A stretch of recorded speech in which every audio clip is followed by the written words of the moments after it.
service. Well, even a service. Well, we have an MRI. So we've got a new scheduling system. It's a new app, and you plug this in and you plug that in. Okay, so if the imaging process takes 15 minutes, which it typically doesn't, but just using an arbitrary number, does that mean if you open at 8 a.m., your first client goes from 8 till 8:15, the next one goes from 8:15 to 8:30, then 8:30 to 8? It doesn't work that way.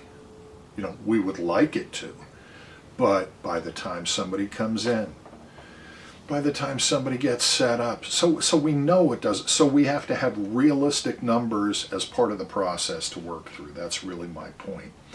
Everything that we do has to be consistent with the organization's overall mission and vision.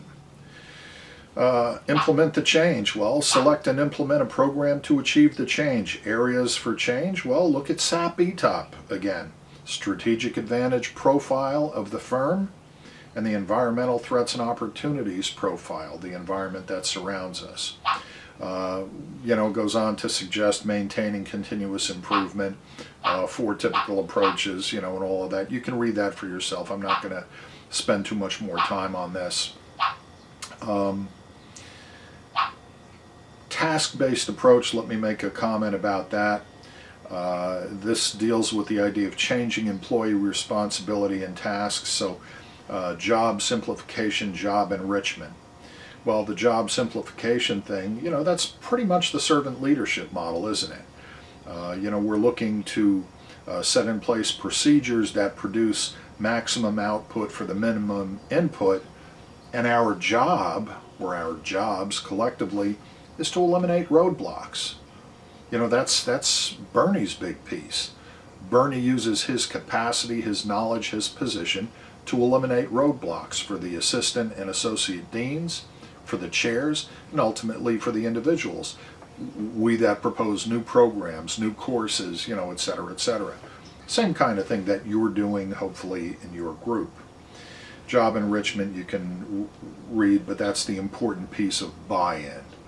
If you can't legitimately get buy-in, how are your groups doing?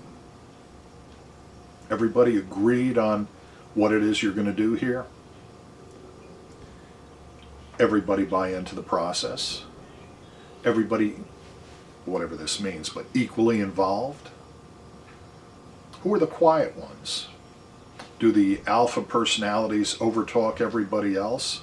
And as a result of that, do you really have buy-in from everybody in the group? These are the kinds of things that help to make up that innovation environment. This goes on to talk about end-user orientation and so forth, and I'll let you, like I say, spend time going through the slides. Again, I hope to set up a real-time Zoom, distance learning type of class for next week. We'll see how the technology goes, having some compatibility issues, which is why we're not doing it this week. If we can do that, I hope to be able to hold class during normal class time, except in a virtual way, somewhat this way, in lieu of just posting PowerPoints and doing all of this. That's the objective, that's the direction I'm headed in. I hope it'll come together. In the meantime, try not to lose too many steps along the way. This was unforeseeable, but the university has the capacity, certainly a certain level of capacity to be able to do this stuff online, so we don't really have to be face-to-face in a classroom. And beyond that, I'm simply going to end by saying, look, email me if you're in a jam. Stay well, stay healthy, and we'll chat again soon. Next time it'll be Scotch. Have a good day.